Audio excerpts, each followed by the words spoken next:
BMW sustainability is more than a goal for tomorrow. It's the driving force that guides us today. From ethical sourcing to clean manufacturing and even conditional HOV lane access, BMW electric vehicles are built to be sustainable at every stage. It starts with materials. We only use ethically sourced cobalt and lithium in our EV batteries and ensure full transparency through initiatives like the Responsible Cobalt Initiative. Our electric motors are also manufactured without rare earth metals, reducing reliance on resources that are energy intensive to mine.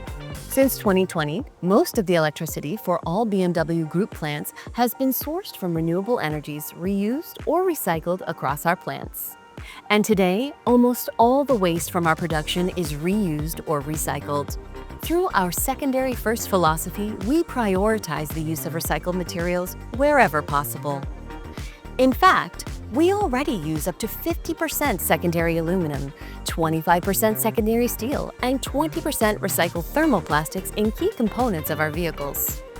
And once on the road, BMW electric vehicles produce zero local emissions and emit far less CO2 over time than gas-powered vehicles. At BMW, sustainability isn't just an ambition, it's a standard built into every electric vehicle we put on the road.